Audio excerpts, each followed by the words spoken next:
Hi,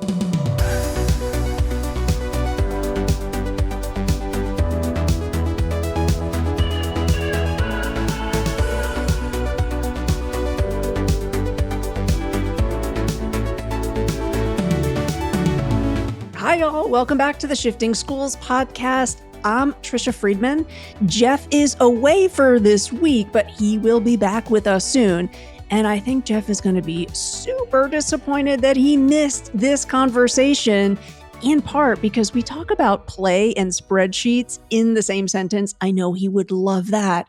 But this week's guest is extraordinary. We are speaking with Acey Holmes, who helps us think about what it means to intentionally craft experiences where we can connect, where we can elevate fun, and we can have some play. I will tell you more about this week's guest after a quick word from our show sponsor.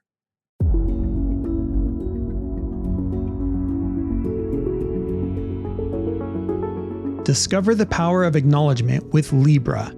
In a world where every staff member's dedication shapes the future, recognizing their efforts becomes our mission. Lebra transforms your school into a place where achievements, big and small, are celebrated daily, creating a ripple effect of motivation and pride. Join the recognition revolution with Lebra, where every achievement is a cause for celebration. For more information and a free demo, contact me at jeff@shiftingschools.com today. Librarians, meet MackinVision, the future of library management. With a student-centered design, MackinVision's intuitive interface and seamless navigation ensures that your students find the information they need quickly and effortlessly. Discover how MackinVision can transform your school at mackin.com/MackinVision. And with that, let's welcome to the Shifting Schools podcast, Acey Holmes, who is both a TEDx and 3 times Disrupt HR speaker. She shares innovative strategies that intertwine the pillars with play and flow, enhancing workplace dynamics and personal satisfaction. In her role as a consultant, Acey has made a lasting impact on numerous organizations, nurturing creative thinking and deepening connections. Her tailor-made programs are infused with evidence-based practices that not only bolster team morale and connectivity, but also encourage a reimagining of what it means for us to have a workplace culture that really helps us get to know one another, have fun, and invite playfulness in. You'll be able to learn more about Acey Holmes by heading over to the show notes. Welcome to the show, Acey Holmes.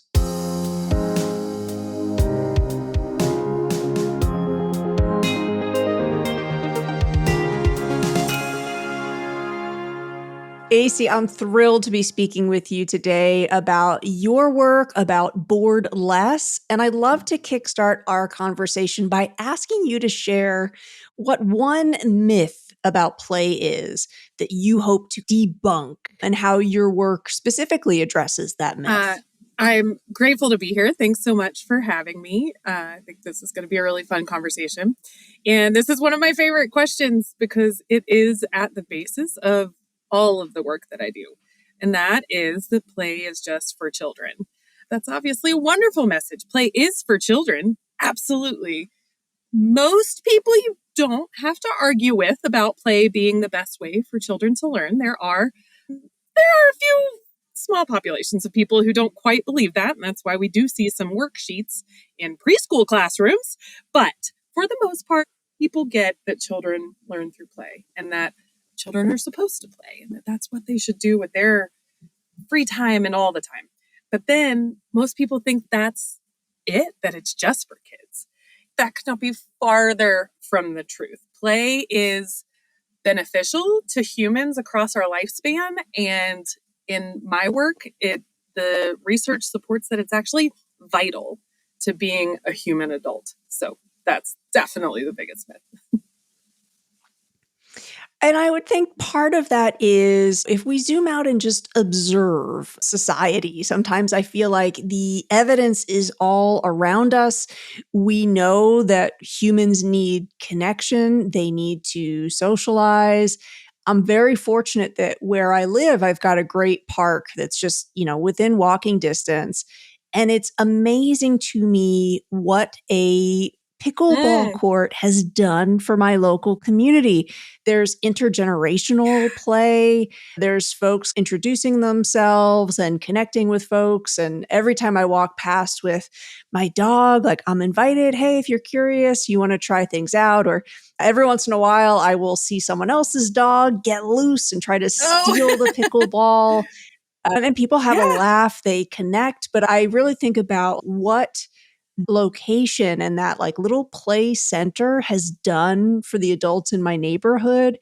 I'm wondering if you want to talk a little bit about that because I think there's lots of research about the quote unquote loneliness Mm, epidemic. And I see play as a very powerful way to solve that problem. Is that something that you're talking about when you talk about like play is good for adults, in part because it's going to help you get to know other yes. adults? Yeah.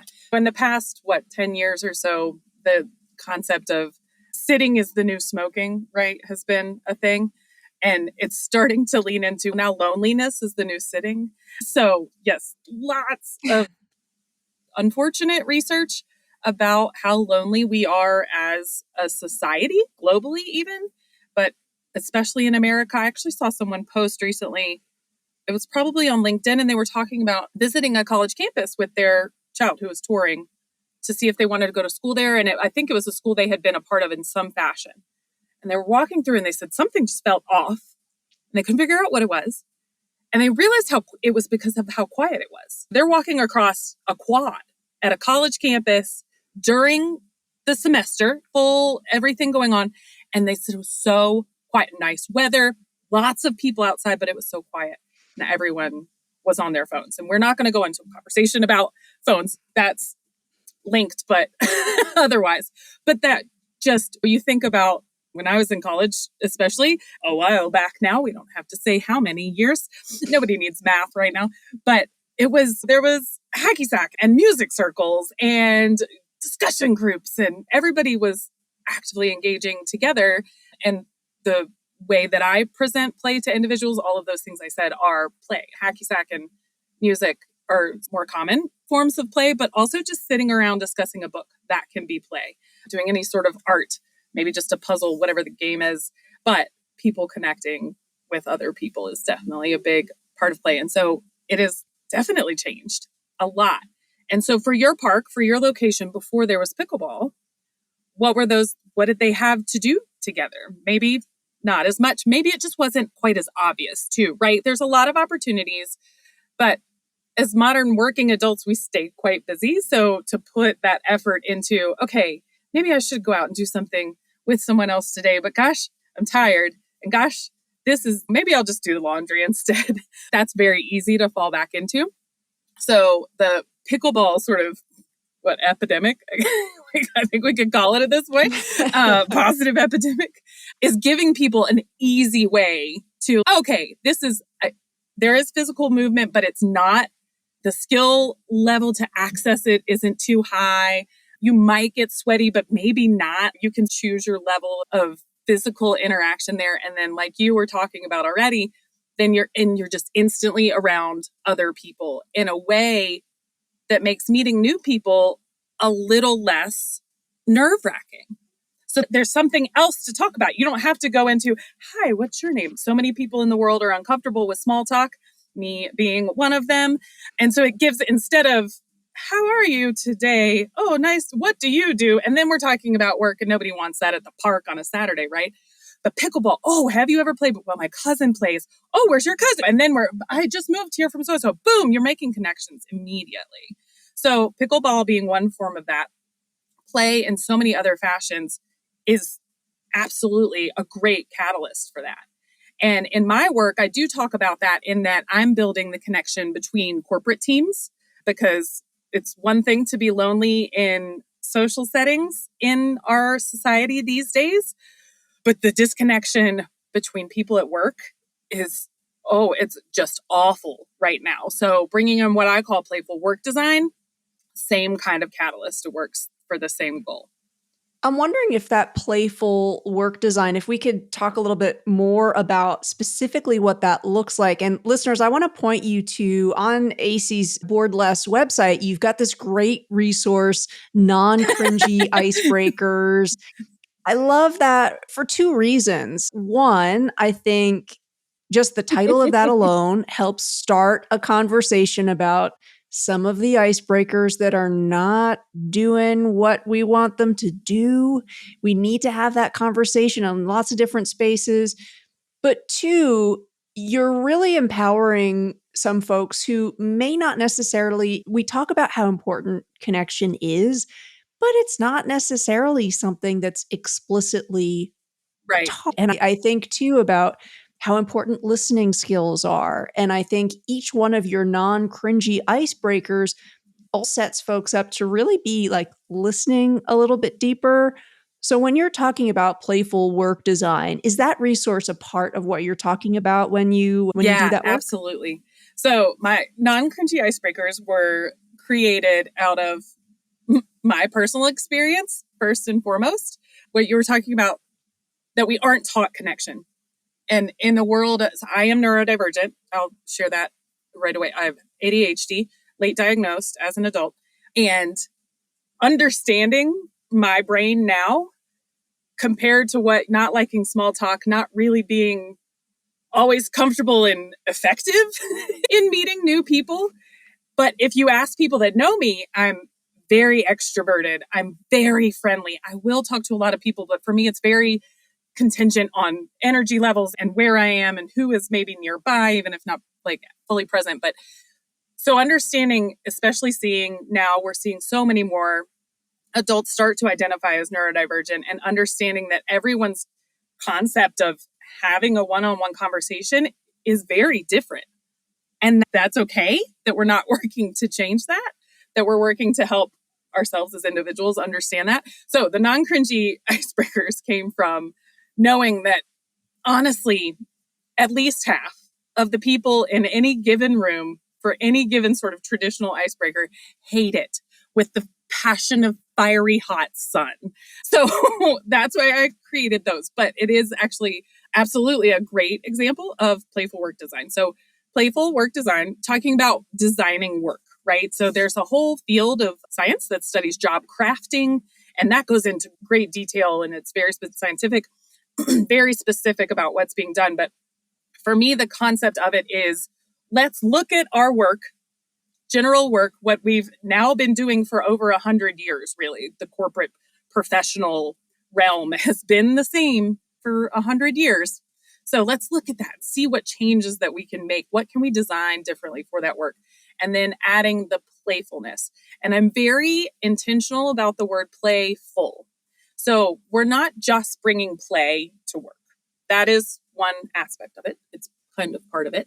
But there's a definition by a researcher named Rene Proyer. He is out of the University of Heidelberg.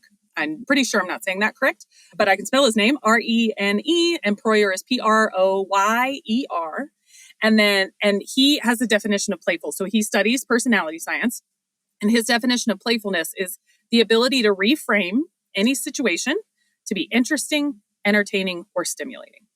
So playful, fun is not even in the definition. It's not, the word fun is not involved.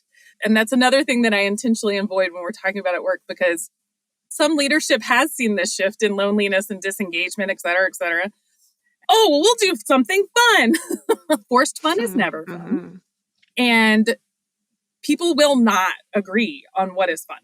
So not all people love escape rooms. That's a very popular form of, let's get the group together. They made virtual ones. Some people love them. A lot of people hate them more than the people that love them. Things that need to be considered when you're starting to talk about fun. So playful work design, we're just talking about making things interesting. We're making things stimulating. We're making them entertaining. And the way we do that is through 4 pillars. So to have an organization that is playful, and the work around it is designed to be playful. It needs to be mission driven. It needs to be flexible. It needs to be creating an environment that is psychologically safe and also fully inclusive. And I'm also intentional.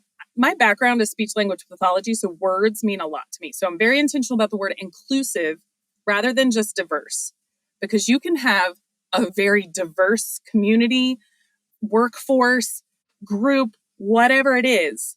And if those diverse people don't feel like they belong or they're connected or they can't access their environment, then it's completely pointless.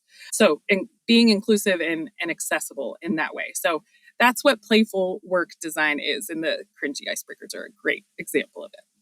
I love that because I think you're talking about organizational culture at every level and also merging it with our instinct to want to feel like we're a part of a network or a community while acknowledging that it's Yes. complex because we're complex. Yep. And I really appreciate you bringing up the idea of psychological safety and thinking about how we can make it inclusive, because play can also be so vulnerable or even playfulness, Yeah. right? And so I think about how can we set the table so that folks will feel like they can take that risk with their colleagues. And it doesn't matter if you've known these folks for Right. a decade or just for a few weeks, right? Like it is, and it can still be a risk. Thank you for tuning in to Shifting Schools. Let's pause our discussion to spotlight Lebra HQ, a breakthrough in using AI to deepen connections within organizations. Imagine an environment where every staff member feels truly seen and valued. This is the heart of Lebra's mission. Lebra transforms how leaders celebrate and recognize the personal and professional milestones of their team members. It's not just about reminders. Lebra's AI dives deeper, offering insight into enhanced team cohesion and promote a culture where support and acknowledgement are paramount. Picture a school where every individual is acknowledged, from work achievements to personal victories, creating a culture of appreciation in just minutes a day. In these challenging times, where the demands on educators have never been higher, Lebra offers a way for school leaders to lead with true empathy and compassion, ensuring every team member feels an integral part of their community's success. Discover how Lebra can revolutionize your school's culture. For a demo, contact me at jeff@shiftingschools.com. Let's build a future where every educator and staff member feels connected and valued. And now, let's get back to our conversation. Can you share sort of one point of advice or even one provocation you have for leaders when you're trying to help them understand? Because I do sometimes think, sometimes leaders are like, everybody feels comfortable here. Everybody could tell me the case, right? That power difference can really be, I think, an obstacle or a barrier. So what is a way that you nudge leaders to really consider that and make sure that you want folks to be able to engage in an activity that's about relationship building and more? How can they better understand what it's going to mean to make sure that people feel like this is going to be okay for me to do? Yes. So I always encourage groups, especially ones there are some signs of disconnect or concern in any of those areas, to start very small. So again, we will bring play, but at what level? So as you mentioned, it can be incredibly vulnerable depending on the type of play. One very common form of corporate play that many of my colleagues that I respect immensely do quite a lot of work in is improv. Improv is, a lot of people think it's not just about comedy. For those of your listeners that might not be quite as familiar, but it's not just about being funny. It's just about being on stage, being maybe not even on stage, but with at least one other person, and just it's just this yes and aspect of there's creativity and there's flexibility and there's communication and it's back and forth and you have to be listening. And so there's a lot of really great stuff to come of it, but it is not easy. And there are many people that you will talk to who have considered it when they first were going through it. It's almost a form of therapy. So it can be very intense. But if quick Google ChatGPT, what should I do with my team? Improv is a fairly common one to pop up first. But in my opinion, there's a lot of work to be done before we jump to let's throw people in improv situations. And so we take little baby steps and we do. So I have this sort of concept that I talk about where I say that low stakes play translates to high stakes situations. So what we want to take from play is the nothingness up. So there's 8 characteristics that I use to define play. And one of the most important ones is that it's seemingly purposeless. So when we are playing, we are only playing for the sake of the play itself. There's tons, the benefits are numerous, and there's so many really cool outcomes that you can have from certain forms of play and whatnot. But when you're focused on playing for the sake of playing itself, trigger the neurochemistry that lends to all of the benefits that we get from it, it's very simple. It often doesn't have to be a big process or a game or a sport or an escape room or even anything planned. Some of my favorite ones to do are little things like drawing with your eyes closed. There's some finger exercises that I like to do with groups that just put our brains in different states to start to trigger that neurochemistry and also put people on a level ground. So when we're just playing, we're able to access that vulnerability in a way that we actually all are from the same point. And therefore, and generally vulnerability comes from you seem like you're much more confident in this situation than I am. And there's a lot of comparing. So when we're doing these low stakes plays, we're all on the same spot. So then when we do that together as a team or a group or a community over time, we step up that vulnerability a little bit every time. And we start to do bigger things that take a little longer. And maybe we're doing things like the marshmallow experiment and we're failing together in situations where it does not matter. It does not matter, Trisha, that your spaghetti tower fell down. I'm not going, hopefully, scream at you because the spaghetti fell down. We're just going to figure out another way to do it. The more we do that individually together over time, then when we're building the software and your line of code doesn't work, okay, let's back up together and try again. So then we're failing together, and that level of vulnerability opens us up to a much more ease of collaboration and connection across the board.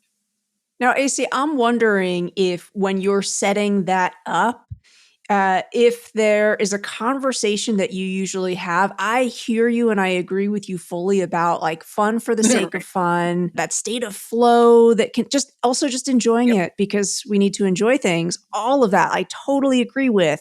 And yet, Acey, I have experienced a few quote unquote team building experiences. I've got an example like paintball has come up a few times. I had one experience where it was so much fun. Everybody that was a part of it was pretty much a beginner. So we were at that same starting point, like you mentioned. And so it was just, we were being silly with it and it was super low stakes, high impact in terms of like enjoyment, fun, connection.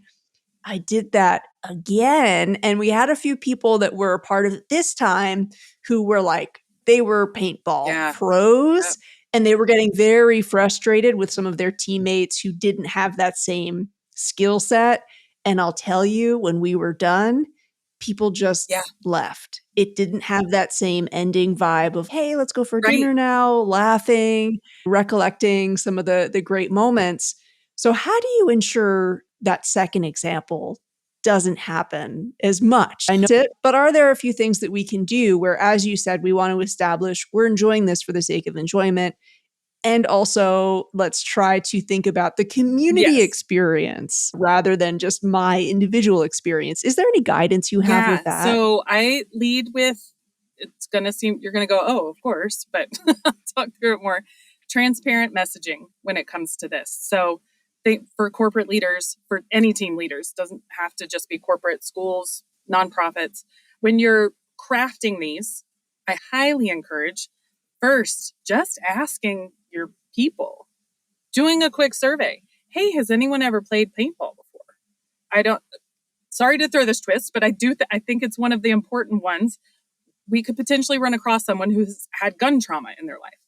And maybe that is not something they want to hang out and do. on an afternoon. Oh. And so then maybe you're able to get that kind of input. And then also, yes, I play every Saturday on the weekends. Okay, now we know we have to let me talk to you about, we've had people that have literally never played before, having a one-on-one conversation about that.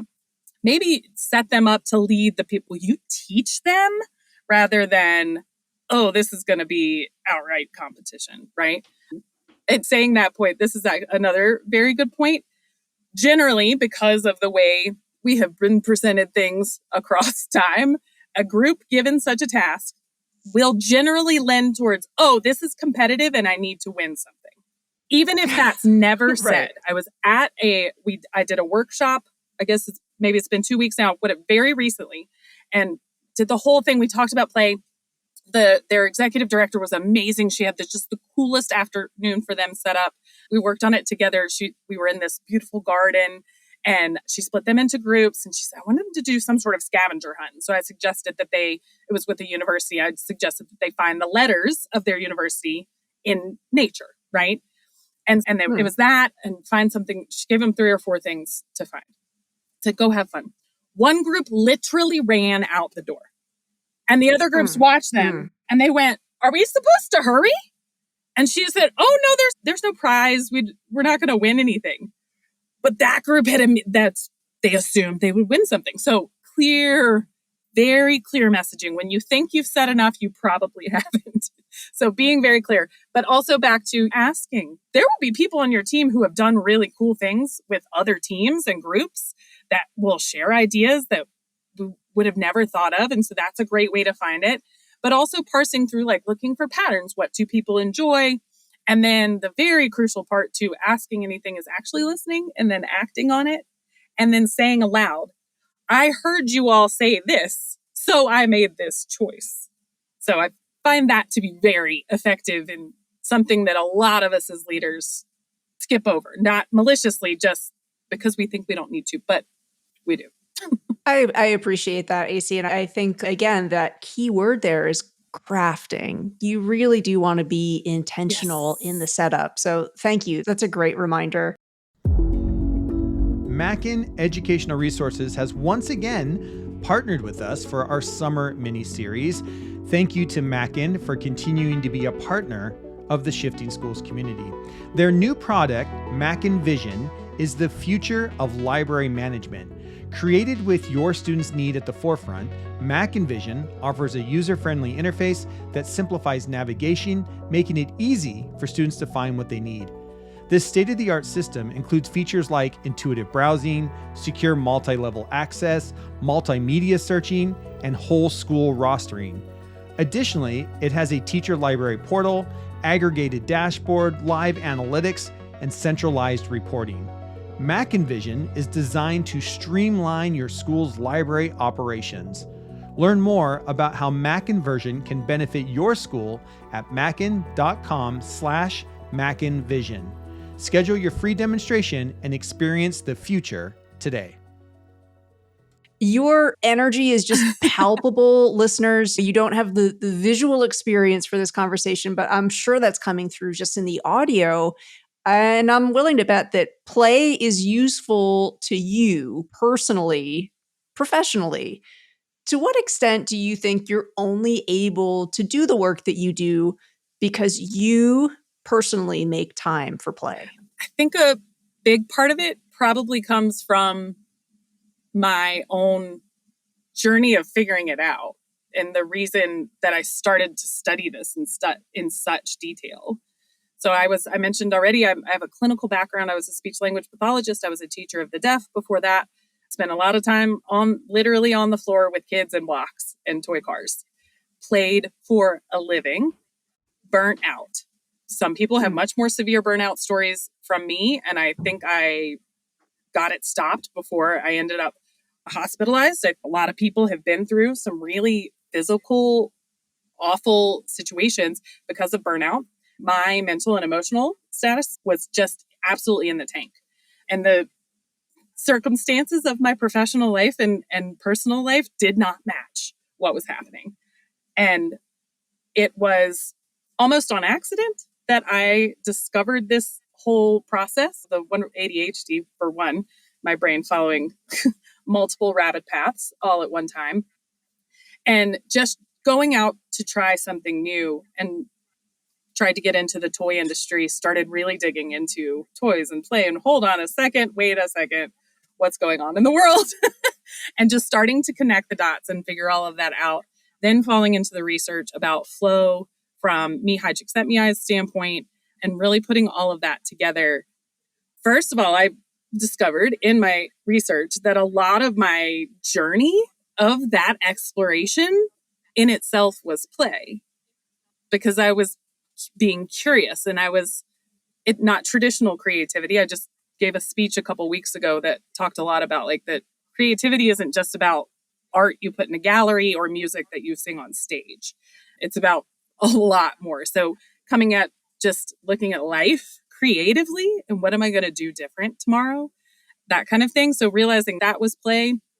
And then also understanding the neurochemistry and everything that I discovered in my studies, that it's too beneficial not to do it.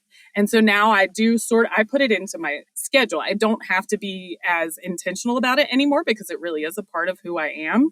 I've passed on this love to my own child even, and he just bought a new board game the other day that we played yesterday. And we were like, wait, this is one of those kind of complicated ones, but we got the hang of it.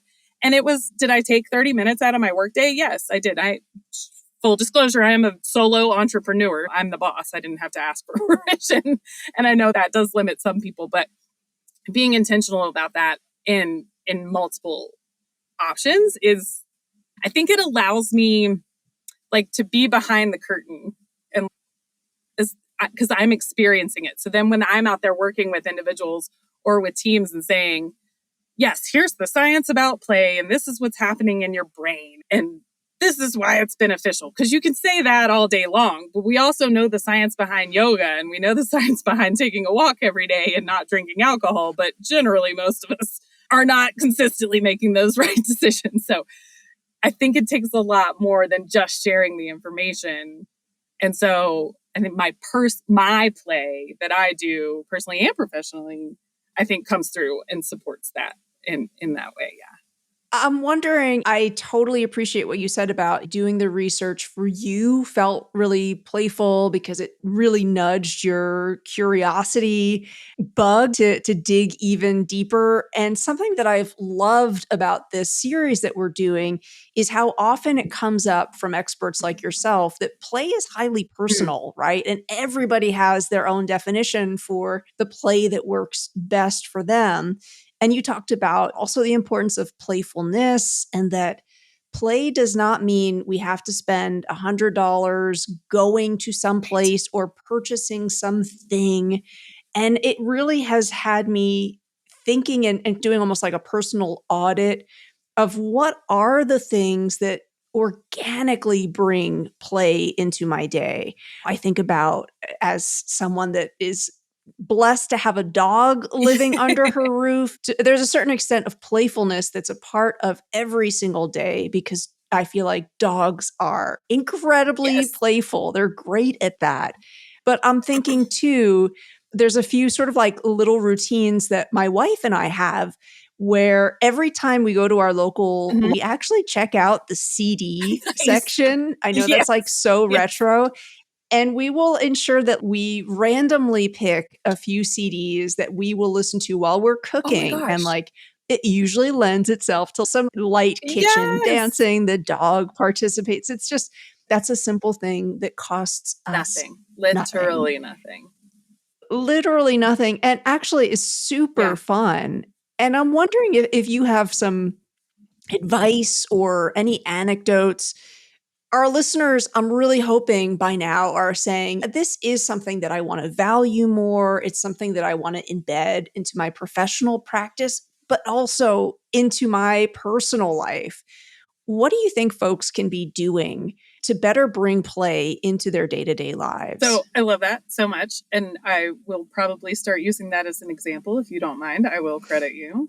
So thank you. I think the cool thing about that, you talked about that it might get you dancing, it might get you moving around in a different way. But one thing about dopamine that a lot of folks don't know, we just know it as the feel-good hormone. It's what we get when we are doing something that feels good. We also get dopamine in anticipation of something new, of something novel. So choosing that music that you don't know that's an excellent dopamine boost. And again, very simple and free. So I just wanted to say that about the dopamine, that it's double for you and then cooking for a lot of people is play. Not me. I'm not one of those. But for a lot of people, it is a great form of play. So that is a very well-rounded time well spent for you and your wife. Another thing that's really important for folks to get that access and find what it is for them is to consider about the play being very personal. Back to Rene Proyer. He's one of the researchers I study the most. That's becoming obvious, I think. But he has a concept. So the personality traits that he scientifically validated to be playful, he worked down into 4 personal play identities. So it's just 4, which doesn't seem like a lot, but they're fairly broad, and it's not an archetype type situation where you are one or you are the other.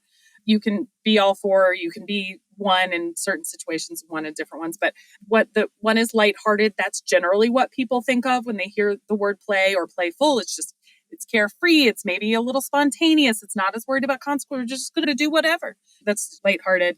Another one is whimsical, which is also could lend a little towards lighthearted, but it might be a little more serious to that person and generally very focused. When he wrote the research, he talked a little bit about it being eccentric, but if you start to really study and think about what it is, our society has changed enough now in almost 10 years that it's not quite eccentric anymore. Some of the things you can be whimsical and be totally mainstream.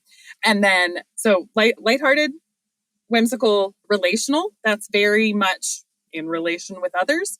He calls it other directed. So that's we generally enjoy social situations more often, and you like whatever the play is to involve someone else in some fashion. And then those 3 kind of make sense, right? Those are, okay, yes, I can see that apply to play. And then where I really get people, so I have a workshop that I do on personal play identities, and we run through play and they do a little self-assessment. And the one that tends to blow people's minds is the intellectually playful person. If you like a spreadsheet, maybe you're a little intellectually playful, and that's okay. So if you've got your at-home spreadsheet for your house cleaning, your budget, I don't know, and it's color-coded and the fonts are different and your cells are all set up and you've got it just the right way, and maybe you spent 30 minutes on it when the formulas only took 5, maybe you're intellectually playful. And that is a completely valid form of play. That is, some people like to dance. Some people like to put together a PowerPoint presentation. There's a trend going around on social media that I've seen recently that is having friends are supposed to get together at a party and bring a PowerPoint presentation of what they do for work. I'm like, oh, you intellectually playful people. They're definitely the people that came up with that kind of party. Knowing that play doesn't just have to be, it can be joining a pickleball league, yes. But if you don't want to buy the paddles, or maybe you don't really like to be outside that much, or there's not a court near you, or you don't want to take guitar lessons, you don't have to. They can be very simple things that wouldn't maybe be labeled fun by general society.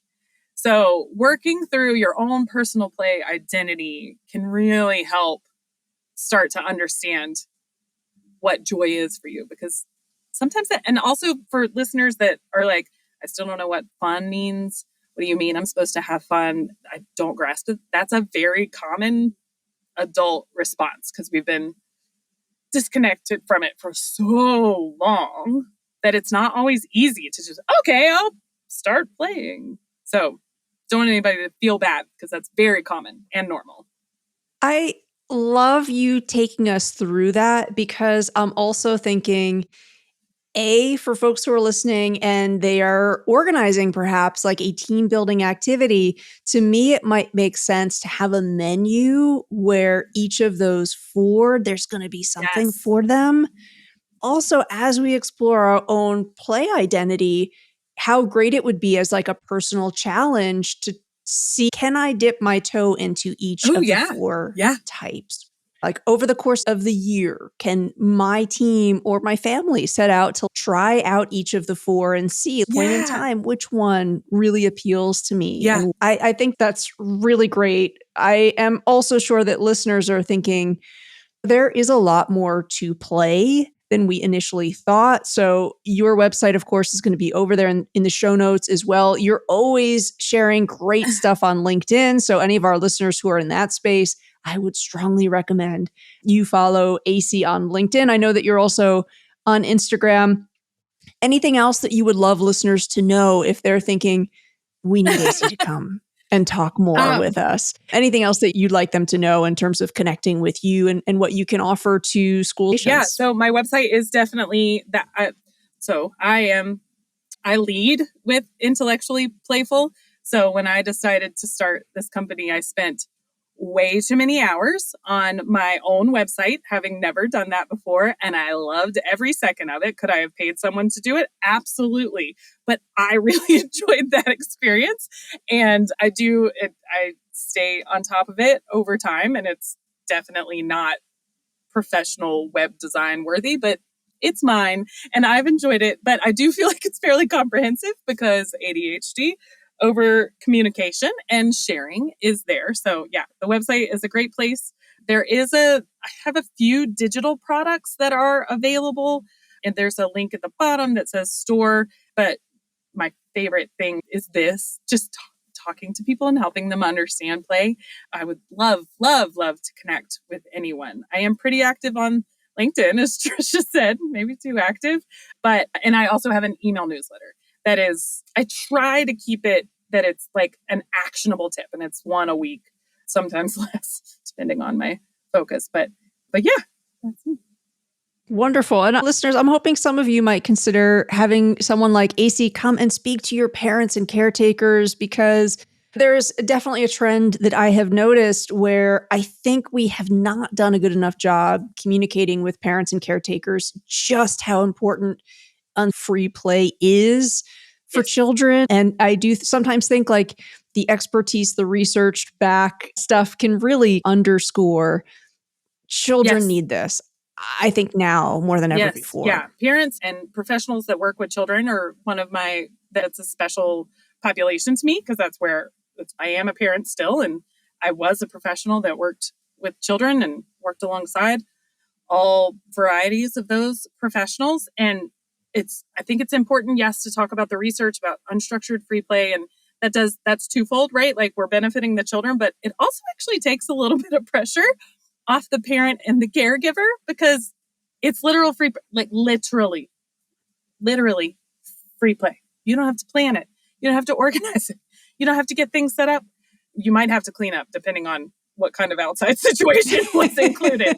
But generally, it's a lot easier than some of the play. And another sort of line of messaging that comes from me very strongly in that for that population is especially moms, but could be any parent or grandparent or any sort of caretaker who struggle as adults with imaginative play.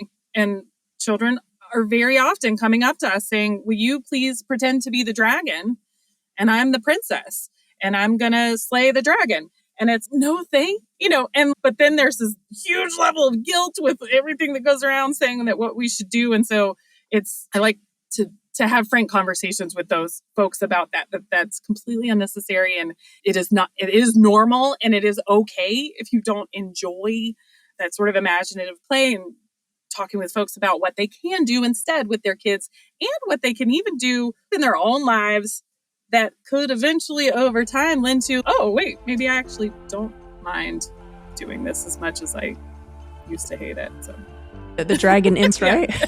Acey, thank you so much for taking the time today to share your expertise. Listeners, again, please learn all about Acey Holmes and BoredLess by heading over to our show notes. Wishing everybody a very playful week.